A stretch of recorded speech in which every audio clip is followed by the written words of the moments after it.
बच्चों सुप्रभात। आज वर्ग 8 के लिए पाठ्यक्रम की शुरुआत है। पहले पाठ्यक्रम में कोई भी काम प्रार्थना से शुरू किया जाता है। जीवन में ईश्वर का वरदान, ईश्वर की अनुकंपा बहुत जरूरी होता है। इसीलिए किसी भी पाठ की शुरुआत प्रार्थना से करते हैं। आज का जो प्रार्थना है वो राष्ट्रीय स्तर के जाने माने प्रकृति प्रेमी रचनाकार श्री सुमित्रा नंदन पंत जी हैं। सुमित्रा नंदन पंत जी को प्रकृति का प्रेमी भी कहा गया है। इनकी रचनाओं में ओजस्विता रहती है और उनकी रचनाएं उत्कृष्ट होती हैं। तभी तो उन्होंने जीवन के बहुत सारे आयामों को छूने का प्रयास किया है। इस कविता के माध्यम से उन्होंने समाज की विकृतियों को अपने जीवन से निकालने का प्रयास किया गया है। उन्होंने एक शिक्षा दी है कि किस तरह से हमारा दायित्व समाज के प्रति बनता है। उन्होंने कहा है, उनकी पहली पंक्ति देखिए,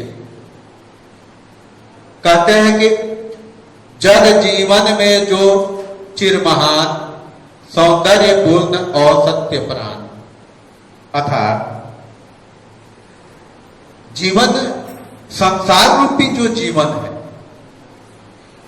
उसमें सबसे प्राचीन जो महान आत्मा है, महान व्यक्तित्व है, उसके सौंदर्य के लिए, उसके सत्य के लिए, सत्य की निष्ठा के लिए जो प्राण है वह अपूर्णीय है। उसके बाद कहते हैं, मैं उसका प्रेमी बनूं नाथ जो हो मानव के हित समान। एक निवेदन है उस नौनिहालों को, उन बच्चों को जो अपना जीवन आरंभ करना चाहते हैं। तो जीवन का आरंभ किस तरह से हो? तो ईश्वर से वे कहते हैं कि मैं वैसे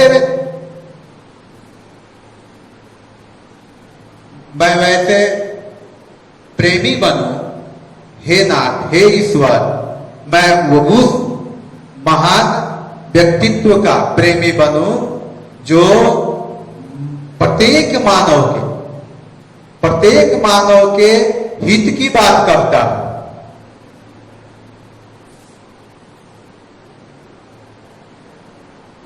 जिससे जीवन में मिले शक्ति, छूटे भय संशय अंधभक्ति।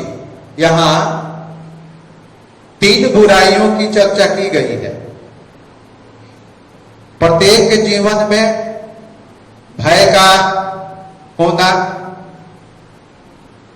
संशय का होना, अंधभक्ति का होना,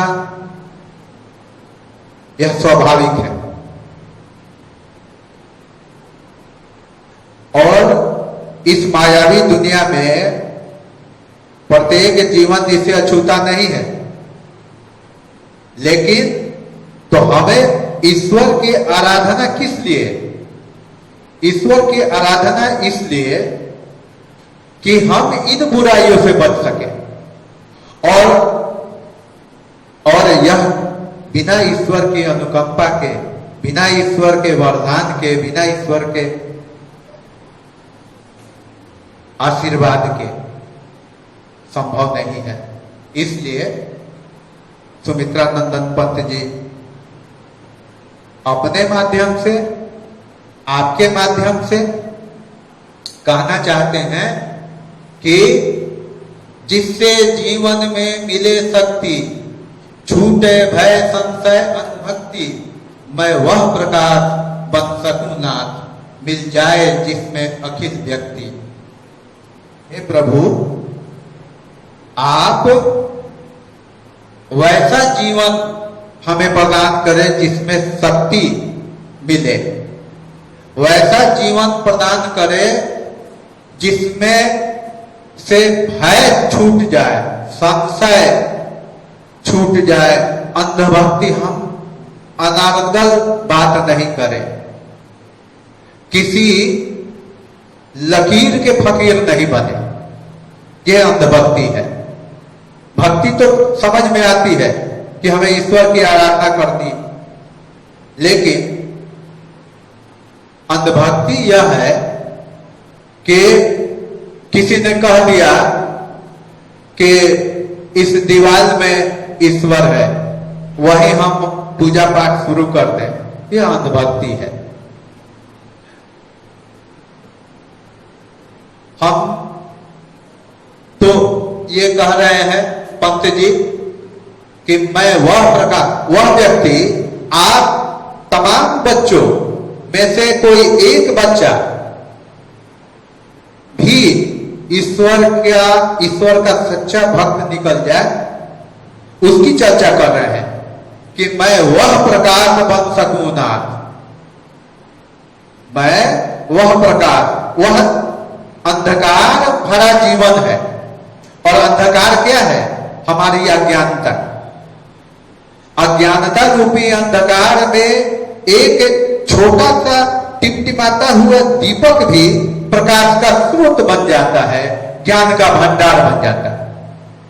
उससे छुटकारा मिलेना, तो मैं वह प्रकाश बन सकूंगा। हे प्रभु, मुझे वह प्रकाश पुंज बना दो जिससे हम अज्ञानता रूपी अंधकार को मिटा सके। मिल जाए जिसमें अखिल व्यक्ति, वह अकेला एक व्यक्तित्व मिल जाए जो हमारा मार्गदर्शन कर सकता है। उस मार्गदर्शक की तलाश हो जाएगी, ऐसी हम आराधना करते हैं, ऐसी प्रार्थना करते हैं। उसके बाद अंतिम बंद में पंत जी कहते हैं कि हे प्रभु, पाकर प्रभु तुझसे अमर दान, करके मानव का परित्राण, ला सकूं विश्व में एक बार फिर से नव जीवन का बिहान, पाकर प्रभु तुझसे अमर दान। हमारी लालसा होती है अपने से बड़ों को भी हम सादर प्रणाम करते हैं, तो इस अपेक्षा में रहते हैं कि उनके द्वारा हमें आशीर्वाद मिलेगा, और यह आशीर्वाद पाने की जो ललक है, उन्हीं ललक के द्वारा और हम अपने संस्कार के द्वारा प्रणाम की कार्य रूप अपनाते हैं। तो ईश्वर से भी हम आराधना प्रार्थना इसलिए करते हैं कि उनके द्वारा मिलेगा वरदान, और वरदान ही नहीं, अभय दान। अगर हमारे जीवन में कष्ट क्लेश के द्वारा मृत्यु भी आनी होगी, उससे भी टल जाने की, उससे भी वंचित रह जाने की अपील करते हैं। और तब उन्होंने अभय दान की चर्चा की है। पाकर प्रभु तुझसे अमर दान, करके मानव का परित्राण, परित्राण अर्थात उससे छुटकारा दिला देना। मानव के अज्ञानता रूपी जो कष्ट क्लेश है, उससे हम छुटकारा दिला सकें, ऐसी हम प्रभु से वरदान चाहते हैं। हे प्रभु, हे नाथ, आप हमें वह अभय दान दे दे, अमर दान दे दे, जिससे कि हम मानव के जीवन से उनके कष्टों को हटा सके। ला सकूं विश्व में एक बार। और इन सारी प्रक्रियाओं के बाद हम क्या चाहते हैं कि पूरे संसार में एक बार फिर से नए जीवन का आरंभ हो जाएगा। इसलिए उनका कहना है कि ला सकूं विश्व में एक बार फिर से नवजीवन का विहान यानी सवेरा। रात के अंधकार के बाद प्रकाश का, सुबह का, भोर का उजाला आना, ये हमारे जीवन का विहान होता है, एक नई शुभारंभ होती है।